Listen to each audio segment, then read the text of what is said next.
सुलेमान अलैहिस्सलाम ने अल्लाह रब्बुल इज़्ज़त से एक दुआ की, कहा परवरदिगार मुझे एक ऐसी बादशाहत दे जो तूने किसी को ना दी हो। सुलेमान अलैहिस्सलाम ने यह दुआ की, अल्लाह रब्बुल इज़्ज़त मुझे ऐसी बादशाहत, ऐसी शहनशाहत दे कि तूने जो किसी को ना दी हो। अल्लाह रब्बुल इज़्ज़त ने जिब्राइल अमीन के हाथ से उनके लिए एक इम्तिहान भेजा। जिब्राइल अमीन ने उनके सामने 3 चीज़ें लाकर रख दी और सुलेमान अलैहिस्सलाम से कहा कि इसमें से एक ऐसी है जो अल्लाह ने सिर्फ आपके लिए चुनी हुई है। मैं आपके सामने तीनों रखता हूँ। अल्लाह ने कहा आप जो चुन लेंगे वो आपकी हो जाएगी। तो उन्होंने पहली चीज़ रखी शोहरत, दूसरी चीज़ रखी दौलत और तीसरी चीज़ इल्म रखा। जब जिब्राइल अमीन ने इल्म रखा सुलेमान अलैहिस्सलाम के सामने तो सुलेमान अलैहिस्सलाम मुस्कुरा दिए, कहा परवरदिगार मुझे माफ़ कर दे, मेरी दुआ गलत थी, मुझे अब बादशाहत नहीं सिर्फ इल्म चाहिए। जब सुलेमान अलैहिस्सलाम ने इल्म लिया, एजुकेशन ले ली, नॉलेज ले लिया, तो जिब्राइल अमीन ने दौलत और शोहरत से कहा कि चलो वापस चलो, तुम्हें सुलेमान ने ठुकरा दिया है। तो दौलत और शोहरत वहाँ कह पड़ी हम कहीं नहीं जा सकते। हमारे रब ने जब हमें बनाया था तो ये हुक्म दिया था कि ए दौलत, ए शोहरत, जहां जहां इल्म या एजुकेशन जाए उसके पीछे पीछे चली जाना। सुलेमान ने इल्म या एजुकेशन मांग कर हमें मांग लिया है। यह इंटरनेशनल मॉनेटरी फंड की रिपोर्ट है मेरे सामने, वो कहती है 70% of Muslims in South Asia, South Asia मतलब Pakistan, India, Bangladesh, 70% of the Muslims in South Asia they earn less than $2 a day। उनकी रोज़ाना की आमदनी $2 से कम है। आप सोचिए एक पढ़ाई छोड़ देने से हमने क्या क्या छोड़ दिया। एक पढ़ना छोड़ देने से हम कहाँ से कहाँ चले गए। 2016 के दिसंबर में नोबेल प्राइज़ दिया गया, पिछले साल का, इस साल का होने वाला है।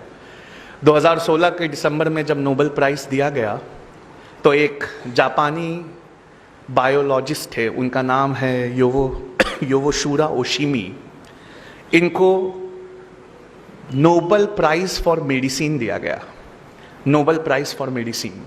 योवोशुरा ओशिमी की से पूछा गया कि आपने ऐसी क्या चीज़ बनाई है कि दुनिया का सबसे बड़ा इनाम नोबेल प्राइज़ आपको दिया जा रहा है। तो उन्होंने कहा कि मैंने कैंसर की संभवता, कैंसर की पॉसिबल दवा खोज ली है।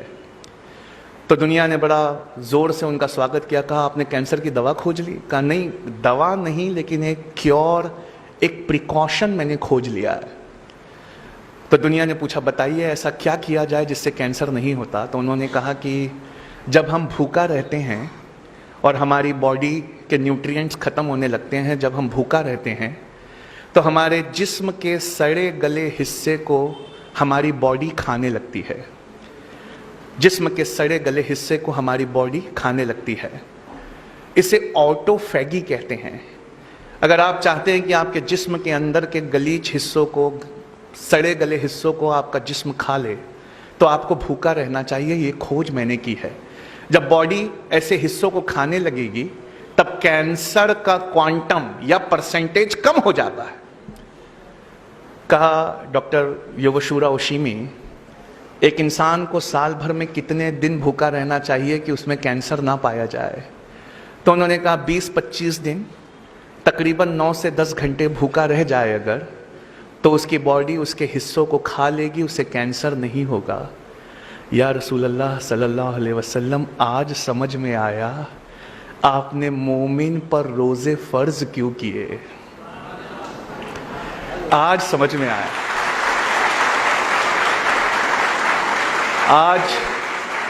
आज ये बात समझ में आई कि क्यों कुरान ने कहा कि रोज़े ना छोड़ना। हम तो इसलिए रोज़े रखते हैं क्योंकि हमारे अल्लाह का हुक्म है। हम तो रोज़े इसलिए रखते हैं क्योंकि हमारे नबी पाक का हुक्म है। लेकिन आज समझ में आया कि इस हुक्म में कौन सी रहमत छुपी हुई है। योवोशुरा ओशिमी को दुनिया का सबसे बड़ा प्राइज़ दिया गया ऑटोफैगी के लिए। ऑटोफैगी यानी जिस्म अपने सड़े गले हिस्से को खा ले। आज से 1438 साल पहले कोई ये हमें दे गया, बस हमारा नज़रिया कुछ और था, हमने उसे दीनी पढ़ाई कहकर ठुकरा दिया। एक जापानी उठा, उसने उस पर रिसर्च की, उसने उसे दुनियावी पढ़ाई से मिलाकर देखा। आज दुनिया ने उसे दुनिया का सबसे बड़ा प्राइज़, नोबेल प्राइज़ दे दिया। ऐ बच्चों, तुम क्यों नहीं पढ़ते? तुम क्यों नहीं कोई चीज़ को रिसर्च की तरह लेते?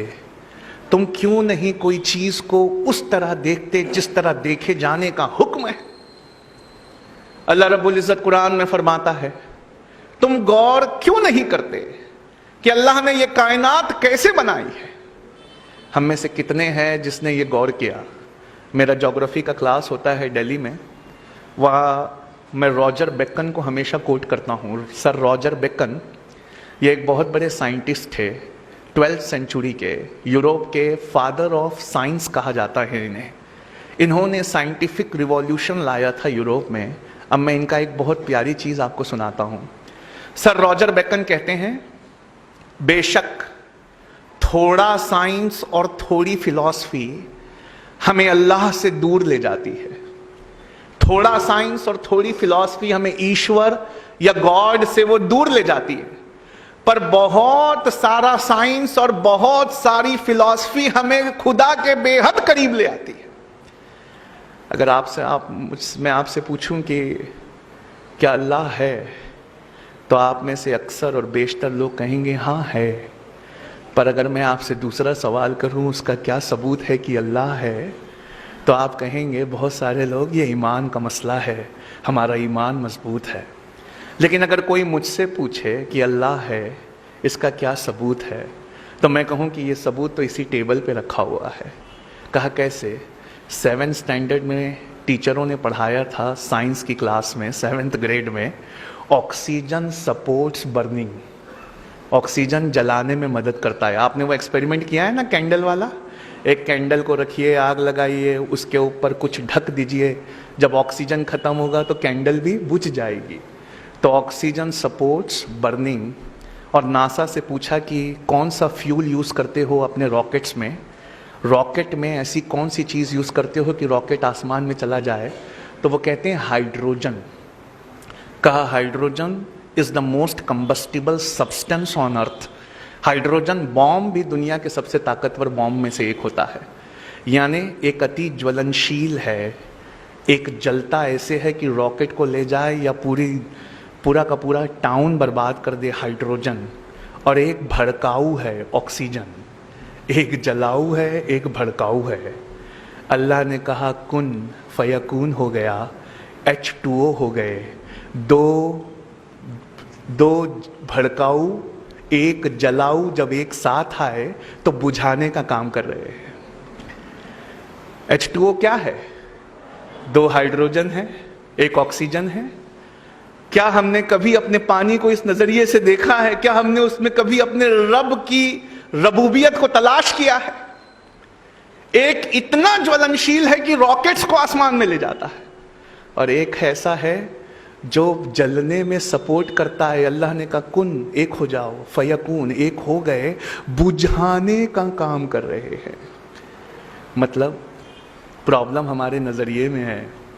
हमने दीन और दुनिया को बांट दिया, सोचा कि दीन की पढ़ाई कुछ और है, दुनिया की पढ़ाई कुछ और है।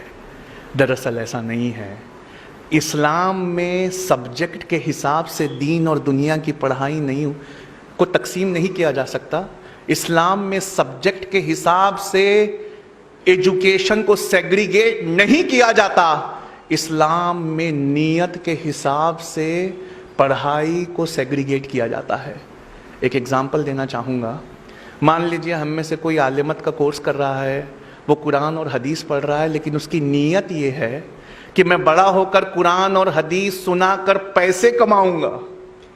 तो बताइए अब वो दीनी पढ़ाई हुई कि दुनियावी पढ़ाई हुई? दुनियावी हुई। और कोई MBBS कर रहा है, कोई लॉ कर रहा है, कोई इंजीनियरिंग कर रहा है, इस नीयत से कर रहा है कि मैं एक ज़रूरतमंद की मदद करूंगा।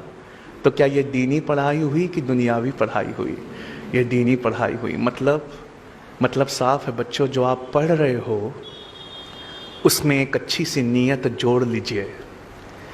मेरी पढ़ाई, मेरी रिसर्च, ए अल्लाह, दुनिया के दबे हुए कुचले हुए लोगों के लिए है, मैं उनको एम्पावर करूंगा।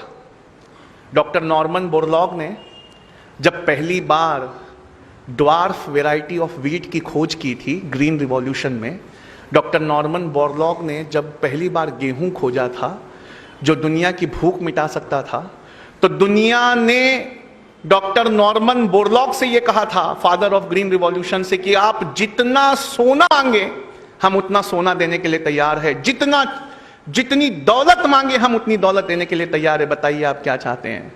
उन्होंने कहा, मैं कुछ नहीं चाहता, मैं चाहता हूं कि ये गेहूं, ये ग्रीन रिवॉल्यूशन का गेहूं गरीबों में मुफ्त में तकसीम कर दिया जाए। मैं अपनी टेक्नोलॉजी के लिए कुछ भी चार्ज नहीं करूंगा, बस मैं भूखों की भूख मिटाना चाहता हूं।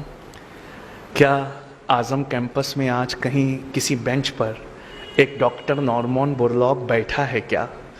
क्या आप में से किसी एक के दिल में ऐसी नीयत है क्या कि मैं अगर दुनिया में कुछ बहुत अच्छा पाया तो मैं वो इस दुनिया के लिए छोड़ जाऊंगा?